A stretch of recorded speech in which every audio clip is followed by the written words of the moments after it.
There is a set of clay tablets in the Mesopotamian galleries of the British Museum in London.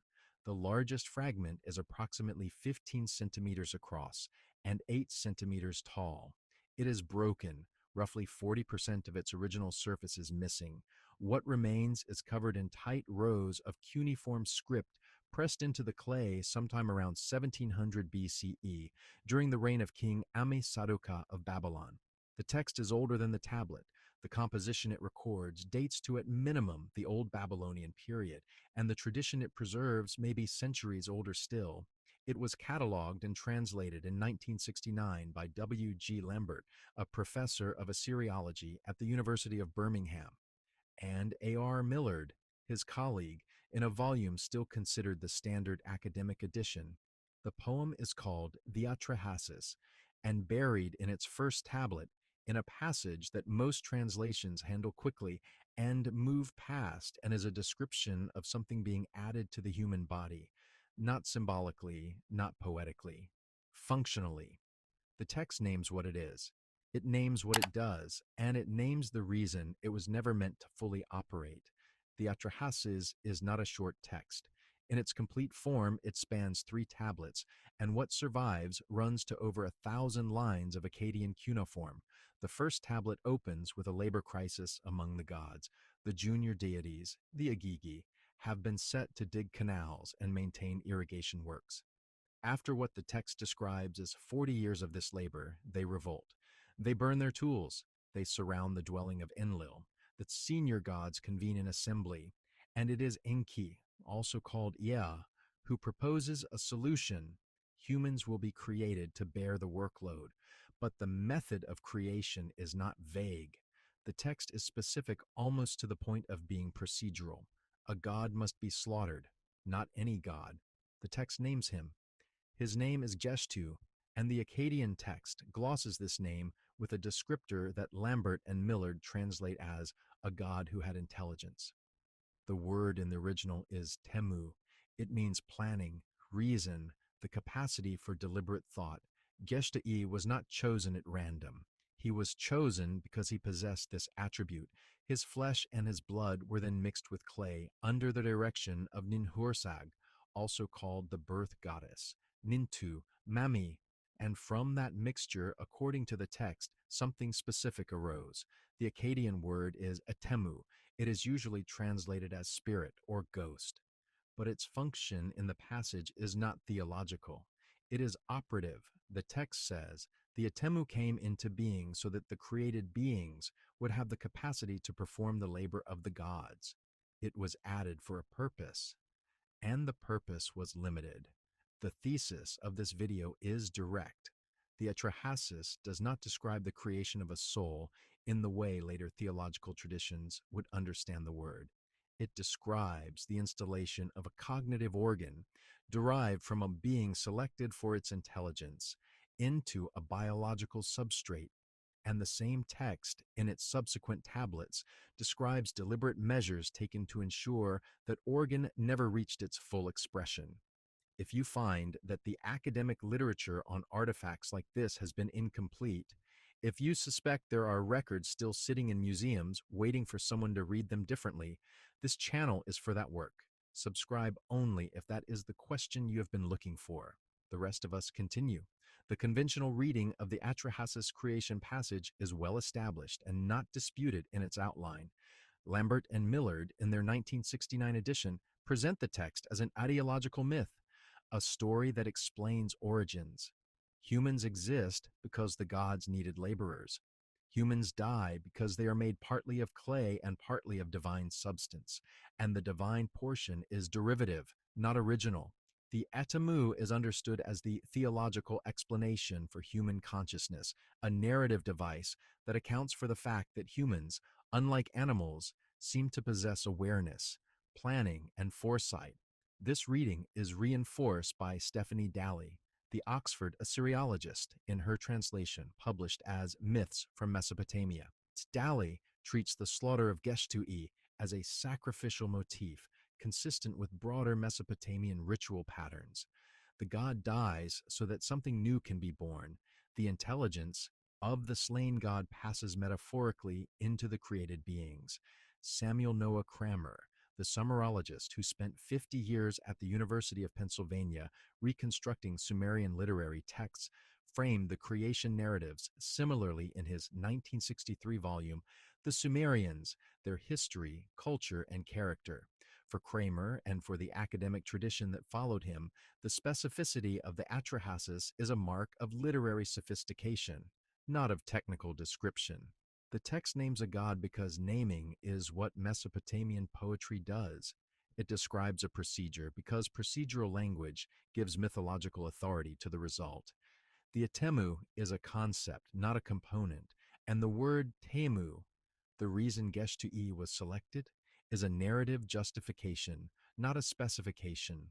Leo Oppenheim, writing in his 1964 work Ancient Mesopotamia, Portrait of a Dead Civilization, approached the broader question of Mesopotamian accounts of human creation with characteristic caution. He noted that the texts resist modern categories. They are neither purely religious in the way Western theology expects, nor purely secular. The creation of humans in the Atrahasis, Oppenheim observed, sits within a framework where the gods themselves are laborers, administrators, and politicians. The story is institutional as much as it is theological. The gods in the Atrahasis are not omnipotent creators standing outside the system. They are participants in a system that constrains them as much as it constrains the humans they create. Enlil cannot solve the labor problem alone. He needs the assembly's consent. Enki cannot create humans unilaterally. He needs materials, a procedure, and a specialist, Ninhursag, to execute the design. Even the decision to destroy humanity with the flood requires collective deliberation and an oath to bind the dissenter.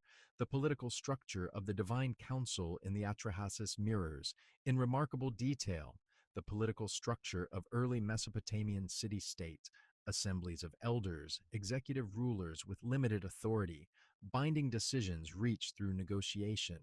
This matters because it means the conventional reading does not deny the procedural quality of the text. It acknowledges it. It simply attributes quality to literary convention rather than to memory of an actual event. This is the mainstream position. It has been stable for over half a century. It is internally consistent, and it treats the most granular details of the text as ornamental rather than operative. It is worth pausing to note how this consensus was built, because the process reveals something about the limits of the reading itself.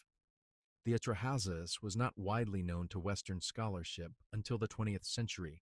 George Smith, the self-taught Assyriologist working at the British Museum, identified fragments of the flood narrative in the 1870s, but the full creation passage was not assembled and published in critical edition until Lambert and Millard completed their work in 1969. By that time, the interpretive framework was already in place. The prevailing model for reading Mesopotamian literature had been established decades earlier by scholars working within a paradigm that treated all ancient Near Eastern texts as expressions of religious thought, as products of a mythological imagination that projected human experience onto the cosmos. Within this framework, the only available categories for the Atrahasis creation passage were myth, ritual text, and theological speculation. The category of technical record was not on the table, not because it had been considered and rejected, but because it had never been proposed. The tools existed for reading the text as literature. The tools for reading it as something else did not. This is not a criticism of the scholars involved. Lambert was meticulous. Millard was thorough. Dalley's translation remains a model of clarity, but the interpretive framework they inherited, the assumption that Mesopotamian texts about origins are by definition mythological, is itself a hypothesis, not a fact. It is the lens through which the text has been read, and the lens determines what features are visible. Through a mythological lens, the naming of Geshtu-e is a literary device. Through a procedural lens, it is a specification. The text itself does not declare which lens is correct. The features are present in both readings. The difference is what the reader assumes about the text's purpose before beginning to read. In 1976, Zechariah Sitchin, a researcher who had studied ancient Hebrew, Akkadian, and Sumerian independently over the course of 30 years, published The 12th Planet. The book advanced a systematic argument that Mesopotamian creation texts, including the Atrahasis and the Enuma Elish, were not mythology, they were records. Sitchin's central claim regarding human creation was that the texts describe a deliberate genetic intervention performed by the Anunnaki, beings the Sumerians described as having come from the sky, on an existing hominid species. The clay, in Sitchin's reading, is not metaphor, it is biological substrate, the closest available hominid. What the text calls mixing is what a modern geneticist would call hybridization. And the divine element, the flesh and blood of Geshtu, the god selected for his intelligence, is not a poetic flourish. It is donor genetic material, chosen specifically because it carried the capacity for higher cognition. What Sitchin proposed was that the word temu, the planning intelligence attributed to Geshtu-e, referred to a literal neurological capability. The Atrahasis was not explaining why humans are clever. It was describing how they were made clever, by whom using what. And the etemmu, the spirit that arose from the mixture, was not a soul. It was a functioning cognitive organ, a seat of awareness and reasoning installed into a body that previously lacked it. Sitchin did not arrive at this reading in isolation. He built it by cross-referencing the Atrahasis with parallel creation passages in the Enuma Elish, particularly Tablet 6, where the god Kingu is slaughtered and his blood used to create humanity. In both texts, a god is killed. In both texts, the god is selected for a specific attribute. In both texts, the result is a being with capacities it did not previously possess. Sitchin argued that the consistency of this pattern across different compositions, different periods, different scribal traditions pointed not to a shared mythological motif, but to a shared memory of an actual procedure.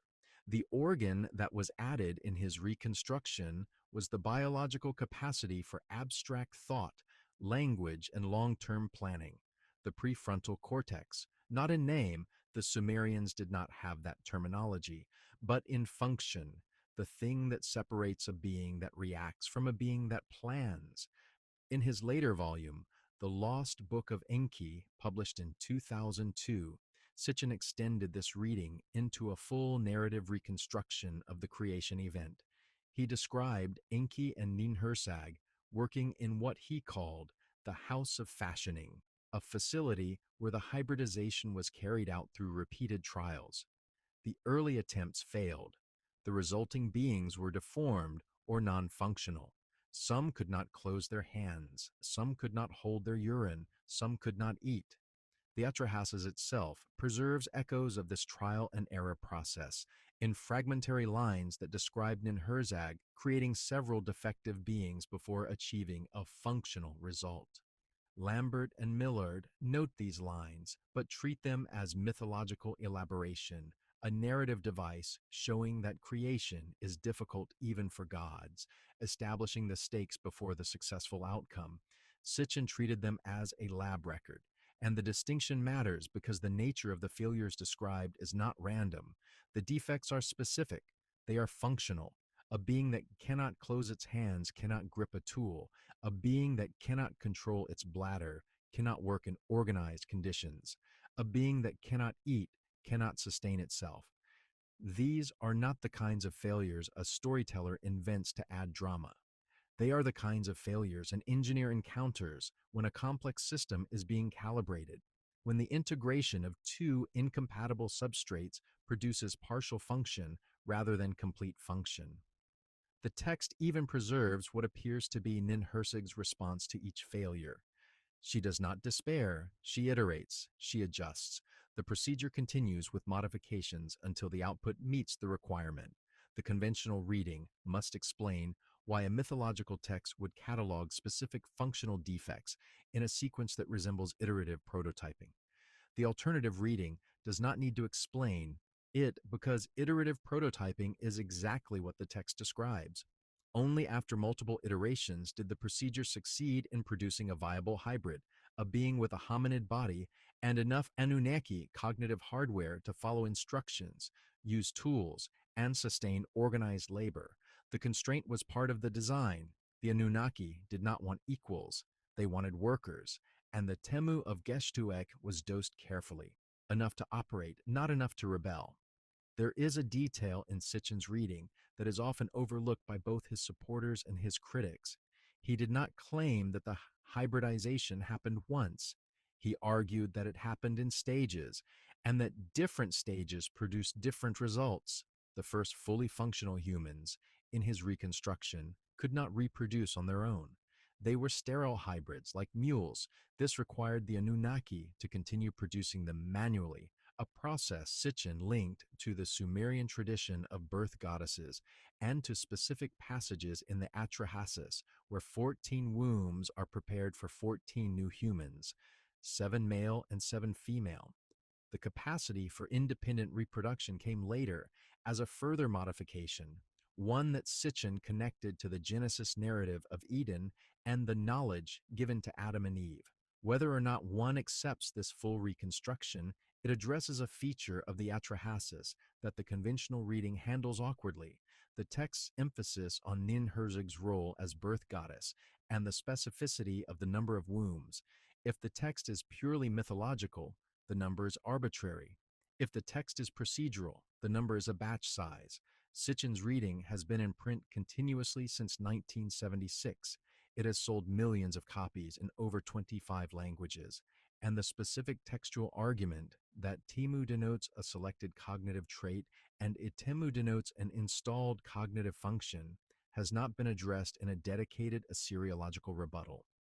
If Sitchin's reading of the Atrahasis creation passage is even partially correct, if the text describes not a mythological flourish, but a record of deliberate biological modification, then several implications follow, and they are not small. The first is that the sudden appearance of behaviorally modern humans in the archaeological record becomes less mysterious and more expected. Anatomically modern Homo sapiens appear in the fossil record approximately 300,000 years ago. But anatomically modern is not the same as behaviorally modern. For roughly 230,000 of those years, these anatomically modern humans made the same stone tools, lived in the same small groups, and left no evidence of symbolic thought, no art, no burial with grave goods, no long-distance trade, no complex language. Then, approximately 70,000 years ago, something changed.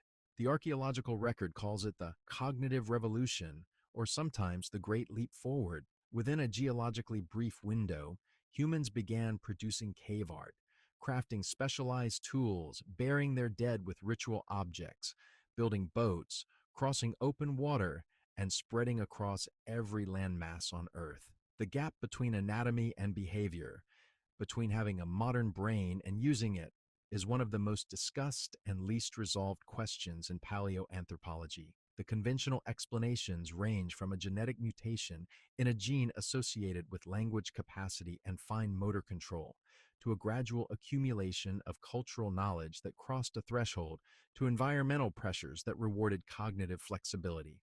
None of these explanations has achieved consensus. The mutation hypothesis has the most empirical traction. The gene in question is real.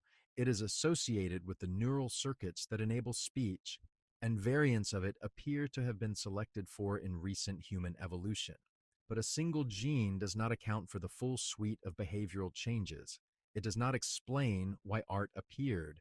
It does not explain why ritual appeared. It does not explain why humans, who had been anatomically capable of speech for over 100,000 years, suddenly began using it in ways that left material traces in the record. It does not explain why the earliest cave paintings at sites like Chauvet in southern France, dated to approximately 36,000 years ago, display not primitive scratching, but sophisticated representational technique, including perspective, shading, and the deliberate use of the cave wall's contours to create three-dimensional effects. The artists at Chauvet were not learning to draw. They were already accomplished. The skill appeared in the record. without a visible learning curve, as though a capacity that had been latent was suddenly expressed. The same discontinuity appears in tool technology. For over 200,000 years, the dominant stone tool in the archaeological record is the Acheulean hand axe, a symmetrical, teardrop-shaped implement that barely changed across millennia and across continents. Then, within the window of the cognitive revolution, the toolkit explodes: blade technology, bone needles, fishing hooks, throwing spears with hafted points, composite tools requiring multiple materials and multiple steps to assemble. The leap is not incremental, it is categorical. The hardware was present for hundreds of thousands of years. The software update arrived all at once. The Atrahasis, read on Sitchin's terms, offers a structural answer. The organ was installed but constrained.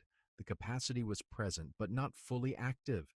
And the activation, whenever and however it occurred, would look exactly like what the archaeological record shows. A species that had the hardware for 200,000 years suddenly begins running new software. Not gradually, not incrementally. In a burst. The second implication concerns the constraint itself. The Atrahasis does not stop at the creation of humans. Its second and third tablets describe the consequences. Humans multiply. They become noisy. The noise disturbs Enlil. Successive plagues and famines are sent to reduce the population, and before the final solution, the flood, the gods take an oath. Enlil binds the assembly to silence.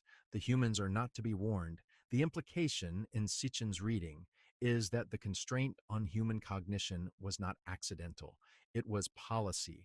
The Anunnaki created a workforce with enough intelligence to operate irrigation systems and stack bricks, but not enough to question the arrangement. And the subsequent tablets describe what happens when even that limited intelligence begins to exceed its intended parameters. The gods do not celebrate human development. They panic. They try to reduce the population. They try to withhold information.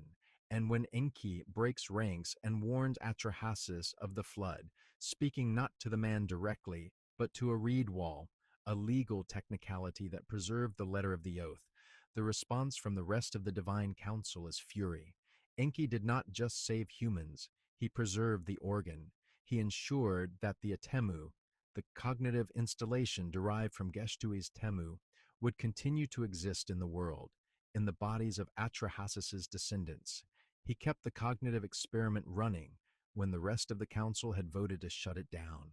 There is a further dimension to this implication that connects to modern neuroscience, though it must be stated carefully.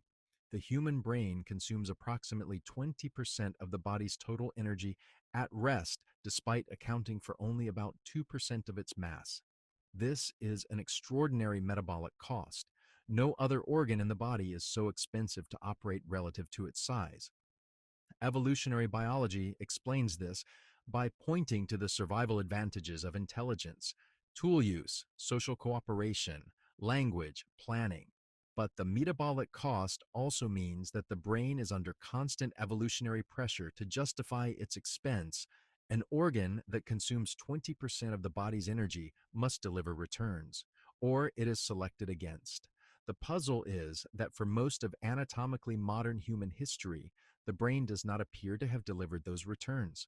For 200,000 years, the expensive brain produced the same stone tools and the same social structures. It was running. It was costing energy, but it was not producing the behavioral complexity that would justify its metabolic price. One possible explanation is that the brain was not fully active, that its most expensive circuits, the ones responsible for abstract thought, symbolic reasoning, and long-range planning, were present but suppressed, dormant, sleeping. This is speculation, not established neuroscience, but it is speculation that the Atrahasis, read on Sitchin's terms, renders structurally coherent. The organ was installed. It was costly, and it was not supposed to operate at full capacity. The third implication is perhaps the most unsettling, and it concerns the Enuma Elish. The Enuma Elish is not the same text as the Atrahasis, but it describes the same event from a different angle and with a different emphasis. In the Enuma Elish, Tablet 6, It is the god Kingu who is slaughtered to provide the blood for human creation. Kingu is not a minor god. He is the consort of Tiamat and the bearer of the Tablet of Destinies, the object that confers supreme authority among the gods. After Marduk defeats Tiamat and takes the Tablet of Destinies, Kingu is bound and brought before the assembly. His blood is used to create humanity. The parallel to the Atrahasis is structural. A god is killed, and the material of that god is used to produce humans with capacities they would not otherwise have. But the Enuma Elish adds a detail that the Atrahasis does not. Kingu held the Tablet of Destinies. He possessed not just intelligence but authority, the capacity to determine fate, to set the order of the cosmos. If the blood of Kingu is read the same way as the flesh and blood of Geshtu, as donor material carrying specific cognitive and functional properties, then the Enuma Elish is describing an even more potent installation, not just reason, not just the ability to plan and execute, but something closer to what we might call agency, the capacity to shape outcomes, to alter trajectories, to act on the world rather than merely within it. The Tablet of Destinies is described in Mesopotamian texts as an object of immense power. Whoever possesses it controls the fates of the cosmos. It appears in multiple traditions and always carries the same significance. In the myth of Anzu, preserved in Old Babylonian and later Assyrian versions, the bird god Anzu steals the Tablet of Destinies from Enlil, and the theft is treated as a cosmic catastrophe. The functions of civilization cease, the divine powers are suspended, and the gods cannot act until the tablet is recovered. Possession of the tablet is not symbolic status, it is operational control. It is the root level access to the system that governs reality.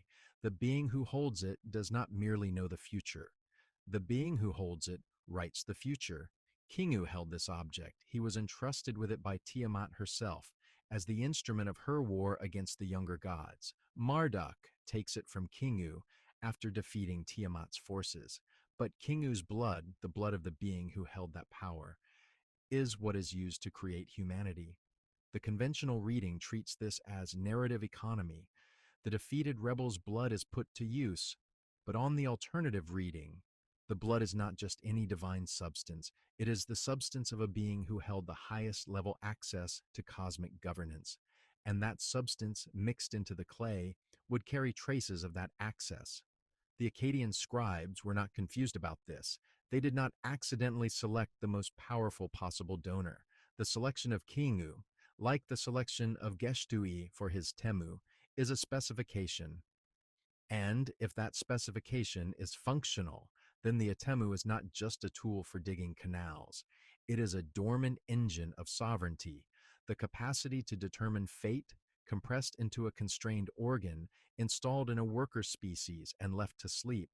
If you want to check the Atrahasis text itself, Lambert and Millard's edition is available in university libraries, and its key passages are reproduced in Daly's Myths from Mesopotamia, published by Oxford University Press. The tablets are in the British Museum. They are available to any researcher who requests access. The academic response to Sitchin's reading of the Atrahasis creation passage follows a pattern that, by now, should be familiar to anyone who has watched this channel. Sitchin published The 12th Planet in 1976. It contains specific textual claims about specific Akkadian and Sumerian words. It proposed that temu referred to a heritable cognitive trait and that etemmu described an implanted function rather than an inherited soul. It identified Geshtu-e not as a mythological device, but as a designated donor selected for a measurable attribute. These are falsifiable claims. They are tied to specific words in a specific text that sits in a specific museum, and the academic response across 5 decades has been almost entirely structural rather than substantive. The form of the response is this: Sitchin is categorized as a pseudoscientist. His books are placed in the Ancient Alien section of bookstores and streaming platforms. His claims are mentioned in passing in debunking articles, usually alongside claims about crystal skulls and the Bermuda Triangle. And the specific Akkadian argument, The one about temu and etemmu and the selection criteria for Geshtu-e is not addressed. It is not that the argument has been refuted, and Sitchin's defenders are ignoring the refutation. It is that the refutation, in the technical sense of engaging with the specific words and proposing a superior reading that accounts for the same textual features, does not exist. What exists instead is characterization. The word pseudo-archaeology appears, the word fringe appears, the word debunked appears, though when you trace the chain of citations, the debunking turns out to be another article using the word debunked rather than a linguistic analysis. This is a familiar asymmetry. Refutation requires work. It requires a scholar to sit with the Akkadian text, identify the specific words Sitchin cites, demonstrate that his translation is incorrect, and propose an alternative reading that better explains the features of the passage, including the selection of a god for his temu, the procedural description of mixing, and the operative function assigned to the resulting etemmu. Dismissal requires only a label, and for 50 years, the label has done the work.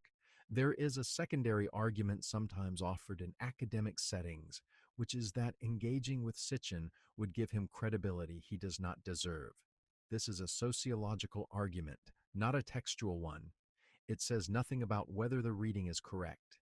It says that certain readings should not be discussed because discussing them elevates their status.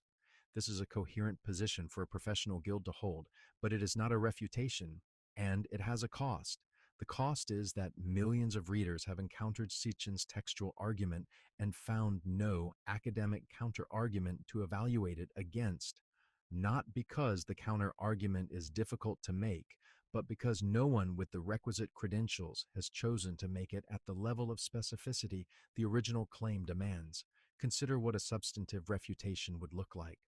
A scholar would need to take the Atrahasis creation passage, the lines describing the selection of Geshtu-e, the extraction of his blood and flesh, the mixing with clay, and the emergence of the etemmu, and demonstrate, word by word, that the procedural reading is linguistically impossible, not merely unlikely, not merely unconventional, impossible, because the claim is not that the procedural reading is the only possible reading. It is that the procedural reading is a legitimate reading that has not been ruled out. Ruling it out would require showing that temu cannot bear the meaning inheritable cognitive trait in any attested context, that etemmu cannot function as a term for an installed capacity in any attested context, and that the selection of Geshtu-e for his specific attribute is fully explained by existing models of Mesopotamian mythological sacrifice without remainder. It would also require engaging with the cross-textual consistency. The fact that the Enuma Elish describes the same pattern with a different god and a different set of transferred attributes, and that the structural motif appears in traditions with no demonstrable contact with Mesopotamia. This has not been done. What has been done is categorization. Sitchin is filed under pseudo-archaeology, and the filing is treated as equivalent to refutation. But a filing system is not an argument. A label is not a counter-reading. And the passage in the first tablet of the Atrahasis, with its named donor, its specified trait, its procedural mixing, and its operative result, remains exactly as Lambert and Millard published it in 1969. It has not been retranslated. It has not been reinterpreted in a way that makes the procedural features disappear. It has simply been read through a lens that treats procedural features as decorative. The alternative lens treats them as informational. And no one has demonstrated that the decorative lens is the only valid one. The question that has not been answered seriously is this: if temu in the Atrahasis creation passage means only intelligence in the abstract mythological sense, why does the text go to the trouble of specifying that a particular god was selected for this trait before being slaughtered? Mythological sacrifice does not require donor matching. Ritual killing does not require selecting the victim for a specific cognitive attribute. The specificity of the passage, the naming, the selection, the procedural mixing, the operative result, is either ornamental or it is functional. The academic position is that it is ornamental. The alternative position is that it is functional, and the space between those two readings has not been explored in a peer reviewed venue. The Atrahasis creation passage does not exist in a vacuum. It is part of a literary and intellectual tradition that stretches across more than 1,000 years of Mesopotamian civilization. And the concepts it deploys, temu, etemmu, the creation of humans from divine and earthly material, reappear across dozens of texts, each adding resolution to the picture. To understand what the first tablet describes, it is necessary to understand who Enki was in the broader Sumerian and Akkadian tradition, because Enki is not a peripheral figure in this narrative. He is its architect. In the Sumerian theological system, Enki is the lord of the Abzu, the subterranean freshwater ocean that the Sumerians believed lay beneath the earth. His cult center was the city of Eridu in what is now southern Iraq, and Eridu is consistently identified in Sumerian literature as the first city, not one of the first. The first. The Sumerian king list begins with Eridu. The Eridu Genesis, a Sumerian creation text that predates the Akkadian Atrahasis, places Enki at the center of both the creation of civilization and the creation of humanity. His epithet in many texts is Nudamud, which is typically translated as the one who fashions or the shaper.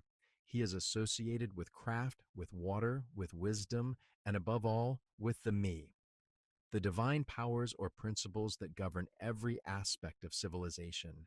The Abzu itself is a significant detail. In Sumerian cosmology, the Abzu is not merely a mythological underworld. It is a specific domain of freshwater reservoir beneath the earth from which rivers and springs originate.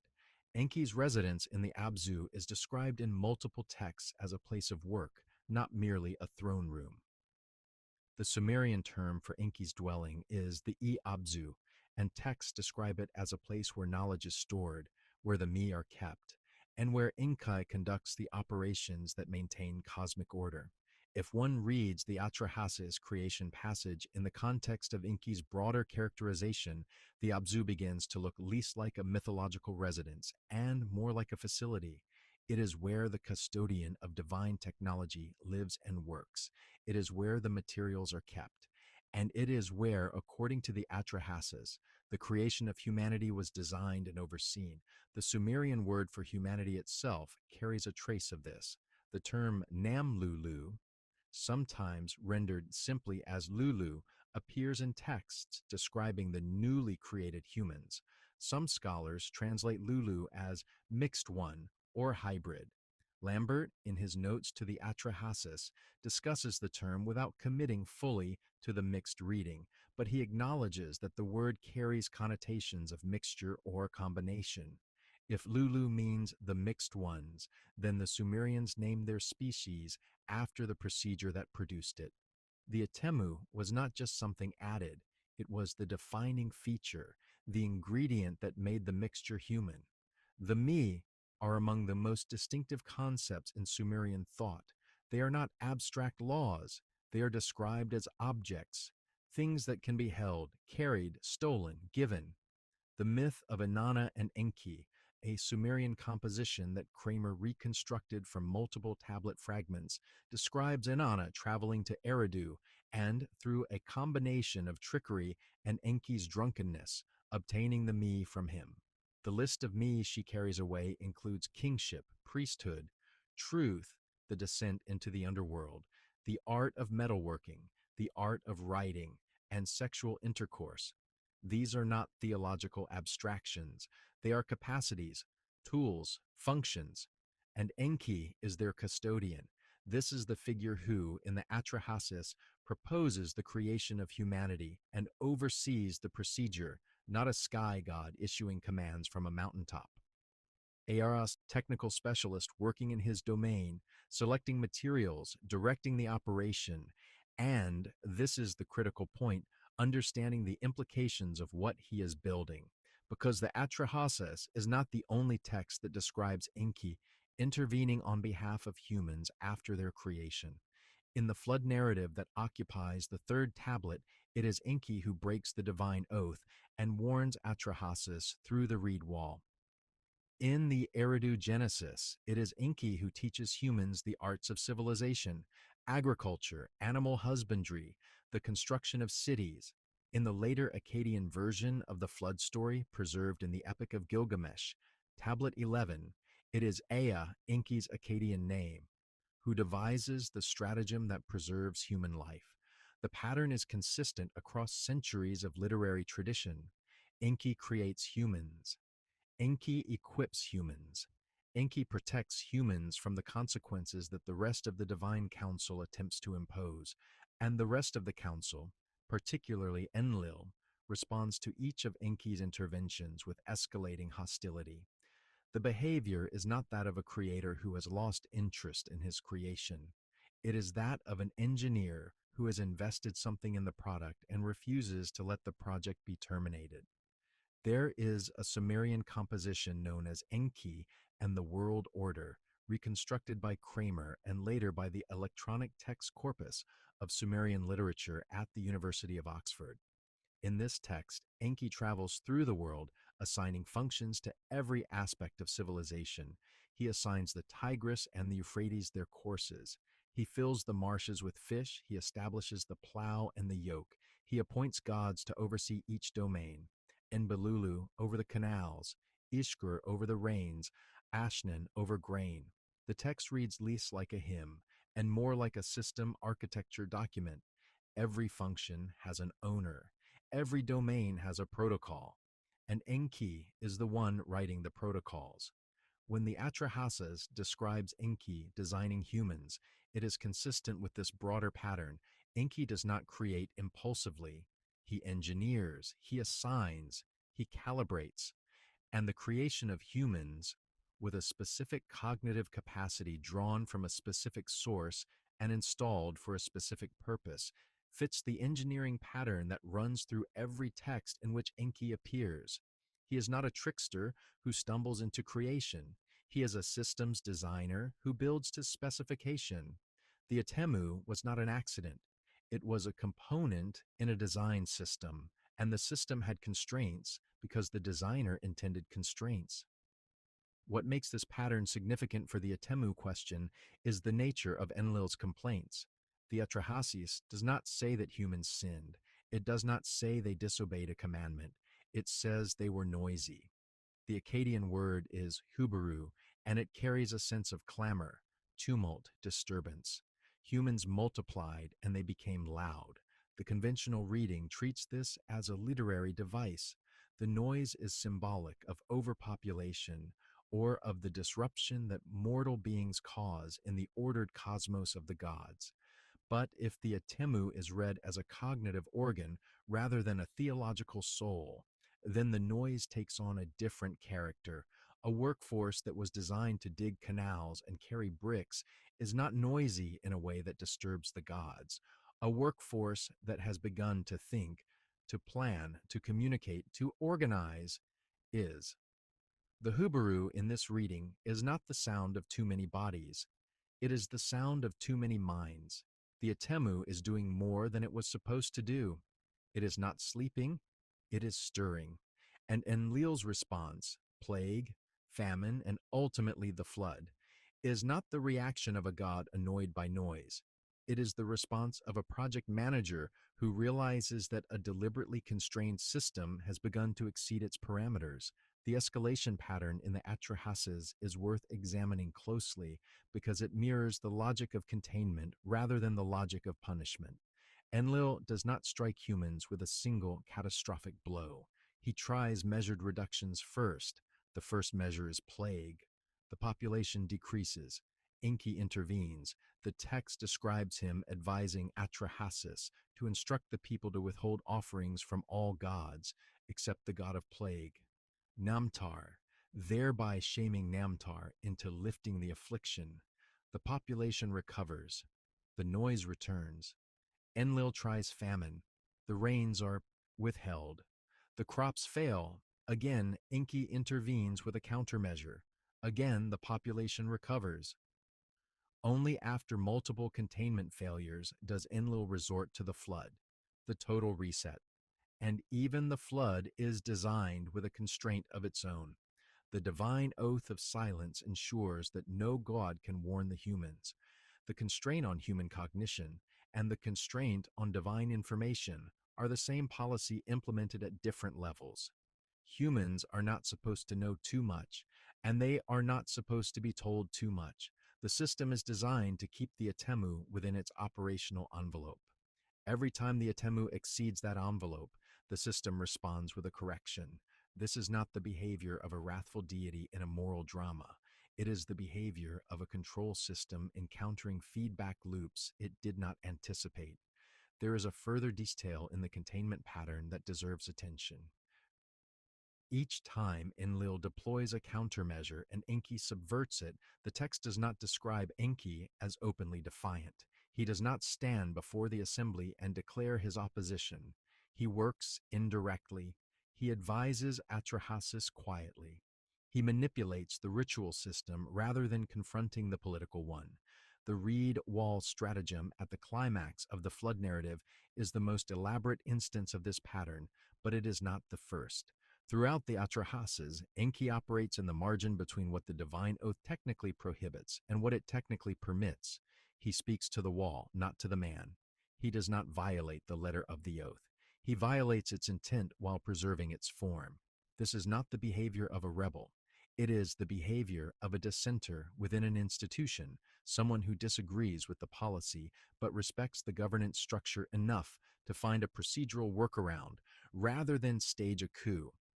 The implication, if the text is read as record rather than myth, is that Enki was constrained by the same institutional framework that constrained Enlil. He could not simply override the council. He could protect his creation only by exploiting gaps in the system, and this tells us something about the system itself. It was rule governed. It had oversight. It had checks. The Anunnaki, whatever else they were, operated within a structure that no single member could unilaterally control. This makes the creation of the etemmu even more significant. It was not a rogue act by a lone creator. It was an authorized procedure carried out under collective supervision with constraints built in by committee. The descent of Inanna, another major Sumerian composition, provides additional context for how the etemmu was understood. When Inanna descends to the underworld, she must pass through 7 gates, and at each gate a piece of her identity is removed. By the time she reaches the throne of Ereshkigal, she is stripped bare, but the etemmu is what survives the underworld. It is the irreducible element. In Mesopotamian funerary practice, the dead were provided with food and drink offerings precisely because their etemmu persisted. A body without an etemmu was a corpse. A body with one was a person, even in death. This is not the behavior of a metaphor. It is the behavior of something the Mesopotamians treated as structurally real. The etemmu could be angry. It could haunt. It could be appeased. It had needs. It had agency. And in the Atrahasis, it is explicitly manufactured. It is derived from the flesh and blood of a specific being who possessed a specific trait. Whatever the etemmu is, the Mesopotamians did not treat it as a vague spiritual essence. They treated it as a component. Ancient Mesopotamian medical texts, preserved on tablets from the first millennium BCE and cataloged extensively by scholars including Markham Geller of University College London and Joanne Scurlock of Elmhurst University, reveal a medical tradition that understood the body as a system of interconnected organs, each with specific functions. These texts describe treatments for ailments of the head, the chest, the stomach, and what they called the libu, the interior, the seat of emotion and thought. The libu was not the heart in the anatomical sense, though it overlapped with it. It was the organ of feeling and decision. A person with a disturbed libu could not think clearly, could not sleep, could not perform their duties. The treatments for libu disorders were both pharmacological and ritual, involving incantations addressed to specific deities, including Enki. This is worth noting. When a Mesopotamian healer treated a disorder of the cognitive and emotional center, the deity invoked was the same one who, according to the Atrahasis, designed it. The medical tradition did not separate the physical from the divine in the way modern medicine does. An organ could be both a physical structure and a divine installation, and the libu, the seat of thought and feeling, was understood as something that could malfunction, that could be repaired, and that had been placed there by design. The treatments themselves reveal an assumption about the body's architecture that is worth examining. Mesopotamian healers, the ASU or physician, and the Ashipu or exorcist healer, did not treat the body as a single unified system. They treated it as a collection of functionally distinct organs, each with its own divine patron, its own failure modes, and its own repair protocols. The head could be afflicted by one class of disorders, the libu by another, the etemmu by a third, and the treatments for etemmu disorders were specifically different from the treatments for libu disorders. An etemmu that had been displaced required rituals of recall and reattachment. A libu that was disturbed required herbal preparations and incantations of calming. The distinction is precise. It is the distinction between a software problem and a hardware problem, between a component that has come loose and a component that is overloaded. The Mesopotamians may not have had modern neuroscience, but they had a functional model of the mind as a system of interacting components, some installed, some innate, and each requiring different maintenance. The libu is not the only internal organ the Mesopotamians associated with cognitive function. The kabitu, typically translated as liver or mood, was treated as the seat of deeper emotional states, including grief, anger, and what we might today call depression. A heavy kabitu made a person sluggish and withdrawn. A light kabitu made them reckless. The Mesopotamians, in other words, distributed cognitive and emotional functions across multiple internal organs, each with distinct properties and distinct failure modes. This is not primitive confusion about anatomy. It is a functional model of the mind as a distributed system, one that, in its broad outlines, is more consistent with modern neuroscience's understanding of distributed neural processing than the later Western model that located all mental function in a single soul. There is a further detail in the medical corpus that bears on the etemmu question.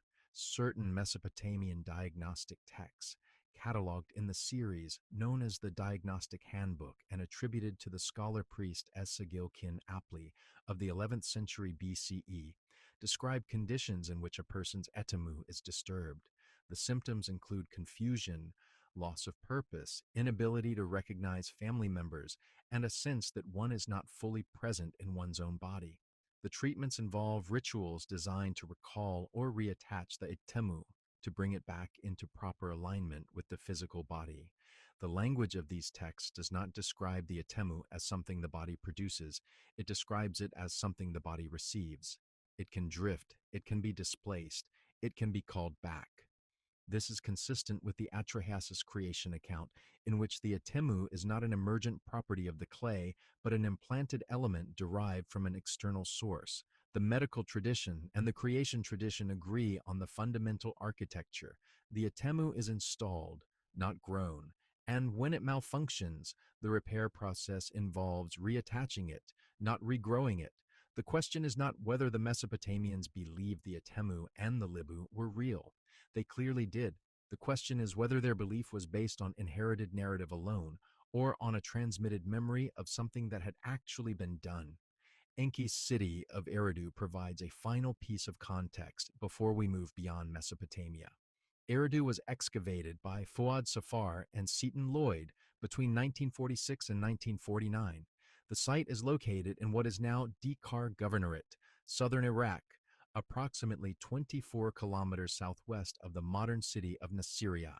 The excavation revealed 18 successive layers of temple construction, the lowest, dating to approximately 5,400 BCE, making it one of the oldest continuously occupied sacred sites in the world. The temple complex was dedicated to Enki. Layer after layer, for approximately 2,000 years, the people of Eridu built, rebuilt and enlarged a structure devoted to the god who, their text said, had made them. The earliest level, Temple 1, is a small single-room structure, barely 4 meters on a side. It contained a niche for offerings and evidence of fish bones, consistent with Enki's association with fresh water and the creatures that inhabit it. By the time the sequence reaches its upper levels, the complex has grown into a monumental platform comparable to the later ziggurats. Safar and Lloyd documented each layer meticulously, and their findings were published by the Iraqi Directorate General of Antiquities in a monograph that remains the definitive archaeological record of the site. The stratigraphy is remarkable in its clarity. Each temple level was sealed beneath the platform of its successor, creating an almost geological record of continuous sacred activity. What struck the excavators was not just the scale of the later temples, but the precision of the continuity. The materials changed from simple mud brick in the earliest levels to elaborately plastered and painted walls in the later ones. The scale changed from a room the size of a modest dwelling to a platform visible from kilometers across the flat alluvial plain. But the plan remained constant. The orientation did not shift. The axis of the building did not rotate. The offering niche held its position across every rebuild, as though it marked a coordinate that could not be moved. The fish offerings found in the earliest levels are particularly telling. They were not casually discarded meal remains. They were deliberately placed, arranged in the niche in patterns that suggest ritual deposition. The association of Ahai with fish and fresh water is attested across the entire span of Sumerian literature, and here, in the deepest archaeological layer of his cult center, is physical evidence that the association was already in place at the very beginning of the settlement. Whatever Enki meant to the people of Eridu, they meant it from the start. Each new temple was built directly on top of the previous one, preserving the orientation, the sacred axis, and the location of the offering niche. The builders were not simply rebuilding, they were maintaining a specific relationship to a specific point in space, as though the spot itself, not just the structure, was sacred. The continuity is unbroken, the same spot, the same God, the same tradition, maintained across approximately 100 generations of human life. Eridu also yielded what scholars call the Eridu lament texts, compositions mourning the abandonment of the city and its temple. These texts, dating to the late 3rd millennium BCE, describe the departure of Enki from his shrine in language that suggests not the death of a god, but the absence of a real patron. The city without Enki is a city without purpose. The people without their maker are people without direction. The emotional weight of these texts is not the weight of theological abstraction, it is the weight of institutional abandonment. The connection between Eridu and the creation tradition runs deeper than temple architecture. Eridu sits at the edge of the marshlands of southern Mesopotamia, in a landscape where fresh water and salt water meet. The ecology of the region, reeds, fish, water birds, alluvial soil, is precisely the ecology associated with Enki in Sumerian literature. His symbols are the goatfish and the flowing vase. His domain is the liminal space where elements combine, and it was in this liminal space, according to both the Atrahasis and the Eridu Genesis, that the combination of divine and earthly material that produced humanity took place. Eridu is not merely where Enki was worshipped. It is where, according to the text, the creation happened. The city's location is not incidental, it is specified, and the fact that the oldest temple sequence in Mesopotamia, perhaps in the world, was built at this precise spot, to this precise god, for this precise tradition, is a data point that the conventional reading must account for. If the creation narrative is a late mythological development projected backward onto an already ancient site, then the temple sequence predates the myth and the association is retroactive. But if the creation narrative preserves a genuine tradition of origin, if the people of Eridu built their temples on that spot because that is where the event occurred, then the temple sequence is not retroactive. It is continuous, and 23 centuries of unbroken temple construction on a single site dedicated to the God who made humans, is not the behavior of a culture telling a story. It is the behavior of a culture maintaining a record. This is not the behavior of a culture preserving a casual myth. This is institutional memory. And the question of what Enki made them with, of what the etemmu was, of why the temu of Geshtu-e was required, of why the resulting capacity was deliberately limited, is a question that was clearly important enough to sustain continuous temple construction for 2 millennia. The Atrahasis is Mesopotamian. It is written in Akkadian cuneiform on clay tablets from the Old Babylonian period. But the pattern it describes, the deliberate creation of humans by non-human beings, the installation of a cognitive capacity derived from those beings, and the subsequent limitation or suppression of that capacity, appears in textual traditions separated by thousands of kilometers and, in some cases, thousands of years. The most structurally precise parallel is found in the Popol Vuh, the creation narrative of the Kaiche Maya, preserved in a manuscript written in the mid-1500s in what is now Guatemala. The Popol Vuh describes multiple attempts by the gods to create humans. The first attempt from mud fails. The beings cannot hold their shape or speak coherently. The second attempt from wood produces beings that can walk and talk, but have no understanding and no memory. They are destroyed. The third attempt is the one that succeeds. The gods create humans from maize dough, and these humans are different. They can see, they can think, they can understand. The text is explicit about the quality of their perception. The Popol Vuh says in Dennis Tedlock's 1985 translation from the Kichi that these humans were good people, handsome, with looks of the male kind. Thoughts came into existence, and they gazed. Their vision came all at once. Perfectly they saw. Perfectly they knew everything under the sky, whenever they looked. This is the key passage. The gods have created beings with full cognitive capacity, and the gods are not pleased. The text continues. The gods ask these new humans what they know, and the humans reply by naming everything they can perceive: the mountains, the valleys, the seas, the four corners of the sky. They can see the entire world. And the gods respond with alarm. The created beings have understood everything, great and small. The gods then take a specific, deliberate action. They cloud the vision of these new humans. The Popol Vuh uses the metaphor of breathing on a mirror. They were blinded as the face of a mirror is breathed upon. Their eyes were weakened. Now it was only when they looked nearby that things were clear. The pattern matches the Atrahasis at every structural point. Beings are created. They are given a cognitive capacity derived from or modeled on the Creator's own. The capacity works too well. The creators intervene to reduce it, and the resulting humans, the ones who populate the world, carry that capacity in a diminished, clouded, sleeping form.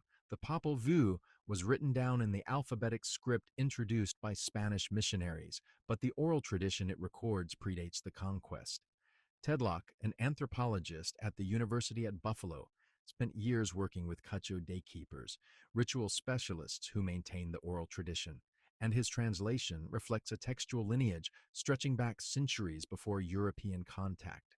The conventional explanation for the parallel is diffusion or convergent mythological thinking. The idea that creation narratives naturally arrive at similar structures because they are all answering the same human questions. This is not an unreasonable position, but it does not account for the specificity of the correspondence.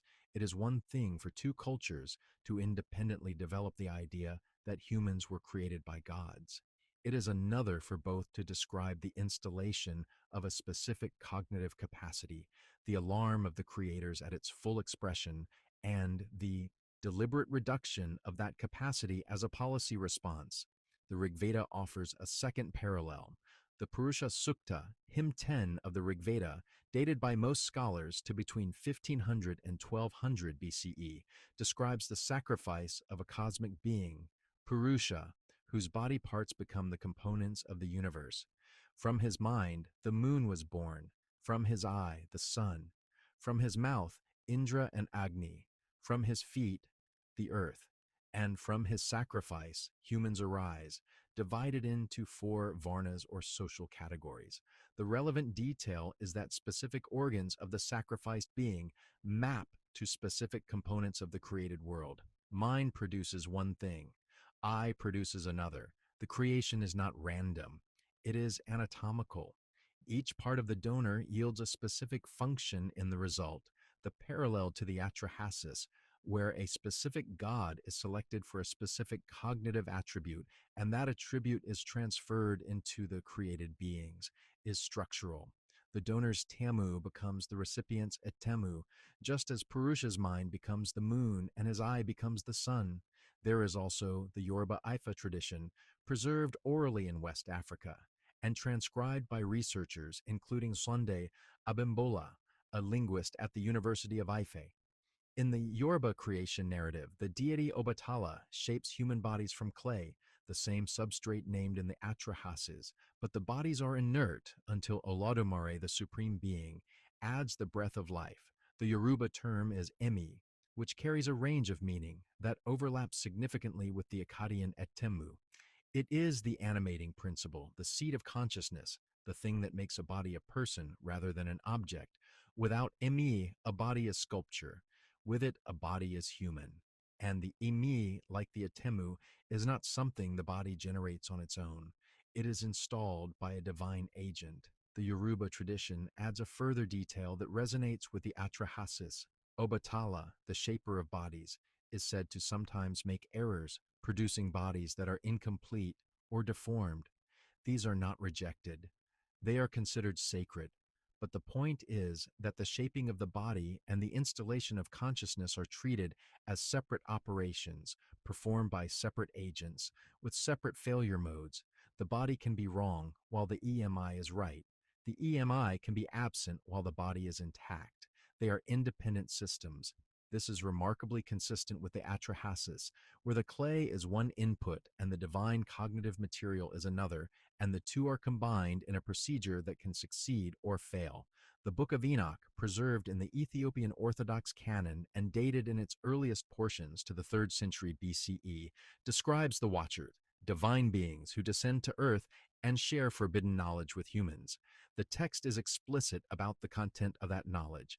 The Watcher named Azazel taught humans metalworking, the making of swords, knives, shields, and breastplates. He taught the use of antimony and the beautifying of eyelids. Semjaza taught enchantments and the cutting of roots. Armoros taught the resolving of enchantments. Barakijal taught astrology. Kokabel taught the constellations. Sariel taught the course of the moon. The list is not vague. It is a curriculum, and it maps closely to the Sumerian me, the divine capacities that Enki custodied and that Inanna stole. The Watchers do not create humans, but they enhance them. They give humans capacities the divine council did not intend humans to have, and the response from the divine authority, in this case, the God of the Book of Enoch, is punishment. The Watchers are bound and imprisoned. The humans who receive the knowledge are destroyed in a flood. The structural parallel is this. Divine beings share cognitive or technical capacities with humans. The sharing exceeds the authorized limit. The authorities destroy the humans and punish the agents. It is the same pattern. Enki is the Watcher who does not get caught. Or more precisely, Enki is the Watcher who gets caught but cannot be punished because the humans he made are now too useful to destroy entirely. The flood fails. Humans survive. The organ persists. The Hopi creation narrative, preserved in the oral tradition of the Hopi people of northeastern Arizona and recorded by ethnographers, including Frank Waters in his 1963 Book of the Hopi, describes a sequence of worlds through which humanity has ascended. In the first world, Tokpela, humans are created by Tayoa, the creator, and his agent Sotuknang. They are given a vibratory center at the top of the head, a soft spot through which they can communicate directly with the creator. The text describes this center as an organ of reception, the means by which humans receive wisdom and remain connected to their source. But as humans develop and become absorbed in the material world, the vibratory center closes. Communication with the creator diminishes, and each successive world represents a further reduction in the capacity that was originally installed. The Hopi do not describe a single clouding event like the Popol Vuh. They describe a gradual shutting down, a progressive narrowing of the original cognitive and spiritual bandwidth. Each world in the Hopi sequence represents a stage of diminishment. In the first world, humans communicate directly with the Creator through the vibratory center. In the second, the connection weakens. By the third, it is largely lost. The fourth world, the current one, is the world of greatest separation. The narrative arc is not cyclical, it is descending. It tracks the progressive closure of a capacity that was fully operational at creation and has been shutting down ever since. Waters recorded the Hopi elders describing this process not as punishment but as consequence, the natural result of the created beings turning their attention away from the vibratory center and toward the material world. The center did not break, it was neglected. And neglect, in the Hopi framework, has the same functional outcome as deliberate suppression. The organ is still there, the soft spot is still present in every newborn child, but in adults, it has hardened, it has closed, it has gone to sleep. The parallel to the Atrahasis is not mythological in the loose sense, it is architecturally specific. A capacity is installed at creation. The capacity is designed to connect the created being to the creators, and the capacity is progressively constrained, either by the creator's deliberate intervention or by the consequences of the created being's own development. The result in every case is the same. Humans carry within them an organ, a center, a spirit, a vision, and a temu that once operated at full capacity and no longer does.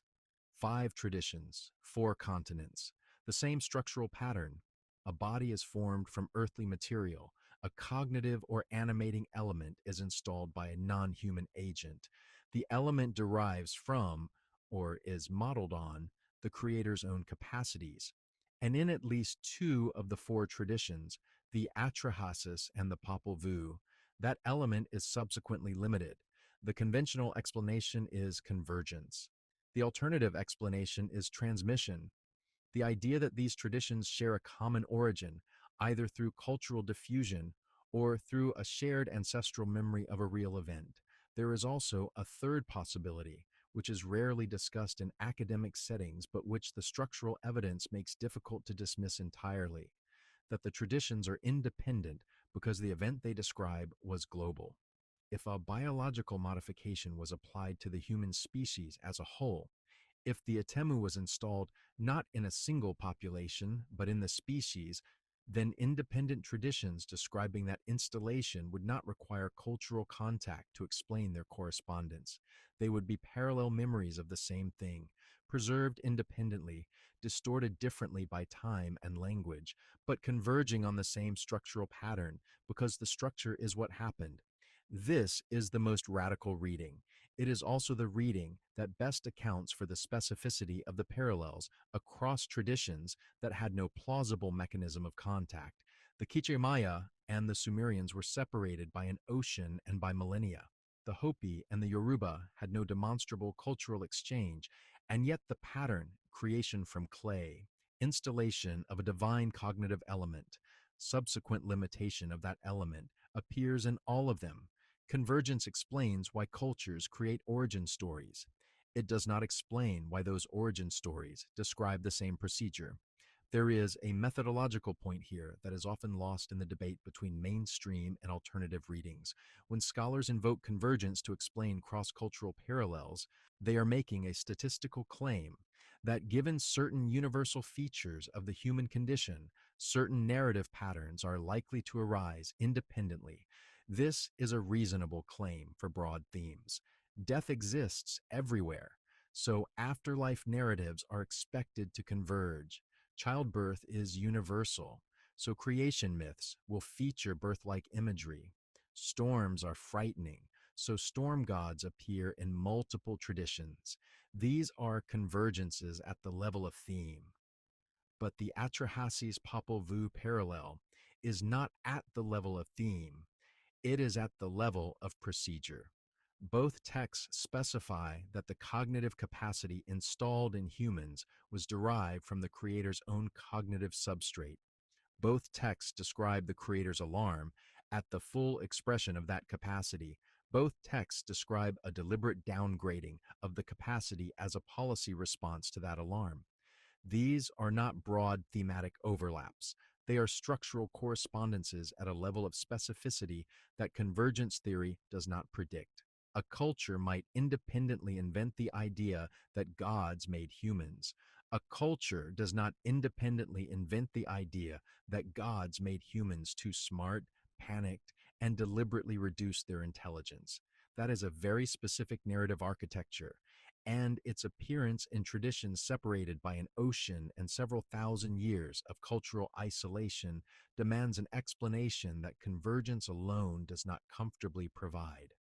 The strongest published challenge to Sitchin's reading of the Atrahasis creation passage comes from Michael Heiser, who held a doctorate in Hebrew Bible and Semitic languages from the University of Wisconsin-Madison. Heiser made it a significant part of his scholarly output to critique Sitchin's translations and interpretive methods. His objections are specific and should be taken seriously. First, Heiser argued that Sitchin consistently mistranslated Sumerian and Akkadian terms by selecting from a range of possible meanings the one that best supported his thesis, while ignoring the semantic range that Assyriologists consider primary. In the case of temu, Heiser's position was that the word means understanding or reason in the ordinary sense. It is an attribute of a sentient being, not a technical specification for a genetic trait. The god Geshtu-e had intelligence the way any god might have any attribute. The selection is narrative, not procedural. Second, Heiser argued that etemmu is a well understood concept in Akkadian literature with an extensive attestation history. It appears in hundreds of texts across more than a millennium. In the vast majority of these attestations, it refers to the spirit of a dead person, the ghost, the shade, the part that persists in the underworld. Reading it as a cognitive organ installed during creation, Heiser contended, wrenches it from its established semantic field and imposes a meaning the original authors would not have recognized. Third, Heiser pointed to Sitchin's broader methodology, the selection of supporting evidence, the omission of contradictory data, the tendency to treat Sumerian and Akkadian as if they were interchangeable, as evidence that the textual argument was constructed in service of a predetermined conclusion rather than derived from careful philological analysis. These are serious objections. Heiser was a credentialed scholar working within the relevant linguistic field. His critiques of Sitchin's word-level translations have substance, but there is a gap in the critique that mirrors the gap in the broader academic response. Heiser addresses Sitchin's specific word choices and demonstrates that alternative translations exist. What he does not address is the structural question. Why does the Atrahasis specify that a god was selected for his cognitive attribute before being sacrificed? If the narrative is purely mythological, if the slaughter of Geshtu-e is simply a Mesopotamian version of the universal sacrifice creation motif, then the selection criterion is superfluous. Mythological sacrifice does not require donor matching. A ram on an altar does not need to possess the specific trait being transferred. The fact that the Atrahasis goes to the trouble of naming the donor and specifying the reason for his selection is either a literary embellishment with no functional significance, or it is a detail that preserves information about the procedure being described. Heiser's critique addresses the vocabulary. It does not address the architecture, and the architecture, the selection, the extraction, the mixing, the operative result is what makes the passage unusual. There is a further dimension to the counter case that deserves mention. Some critics of Sitchin's reading have pointed to the broader context of Mesopotamian creation narratives and noted that the Sumerians had multiple creation traditions, not all of which describe the slaughter of a god. In the Sumerian poem known as Enki and Ninma, humans are created from the clay above the Abzu without any divine sacrifice at all.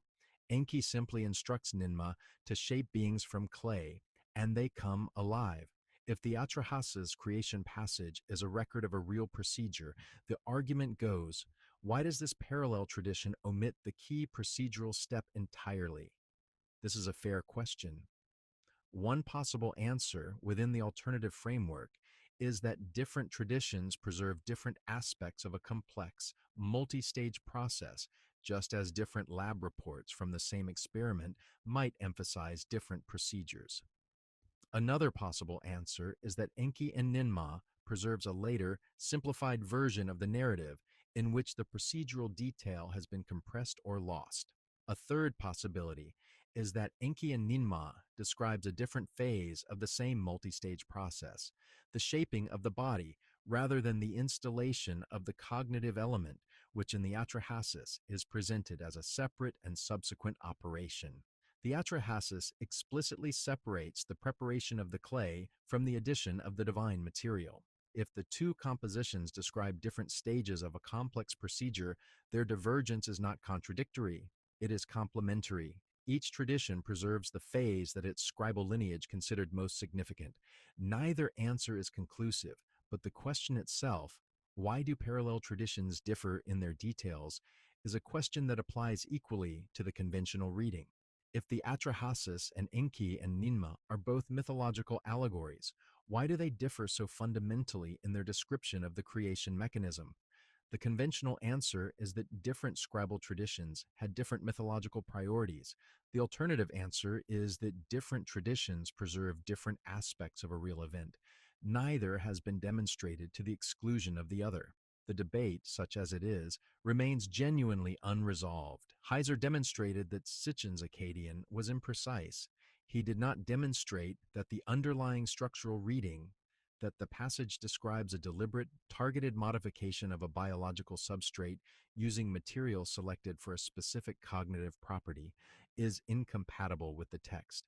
Those are two different claims. And the second has not been substantively engaged. If the Atrahasis creation passage preserves a record, however distorted by centuries of oral transmission and scribal copying of a deliberate biological modification, then the implications extend beyond ancient history. They reach into the present tense. The etemmu in Sitchin's reading is not a metaphysical soul that floats free of the body. It is a functional organ, a cognitive capacity installed into a biological substrate and constrained by design. The constraint, per the text, was intentional. Humans were created to bear the labor of the gods, not to rival them. The Popol Vuh encodes the same principle. The gods clouded human vision precisely because full cognitive expression made humans too similar to their creators. If this capacity is structural rather than metaphorical, if it is encoded in the biology rather than narrated in the theology, then the implication is that the constraint is still present. The organ is still there. The temu-derived etemmu, whatever its physical correlate, was installed but throttled. And the question of what would constitute its full activation is not a mythological question. It is an empirical one. The specific revisions that would follow are not trivial. If the Atrahasis describes a real event, then the timeline of human cognitive development is not a smooth, evolutionary curve. It is a designed system with an engineered ceiling. The cognitive revolution of 70,000 years ago becomes not a lucky mutation, but a partial deactivation of the constraint, a crack in the mirror, to use the Popol Vuh's imagery, through which the original vision began to leak. And if there was a constraint, the question of whether it remains and what would remove it is a question about the present, not only the past.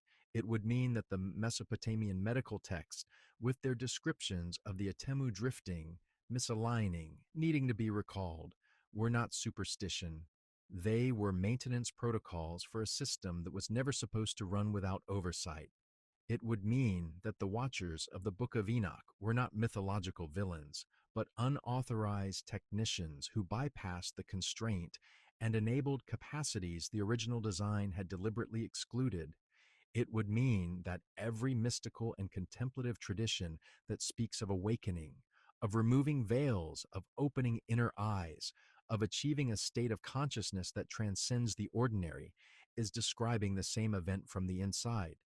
Not spiritual growth, not metaphorical illumination, the reactivation of a dormant system, the organ waking up. Consider the consistency of the language across these traditions. The Buddhist term bodhi means awakening, not learning, not acquiring, but waking up to something that was already present. The Hindu concept of moksha describes the removal of a veil, maya, that obscures a reality that was always there.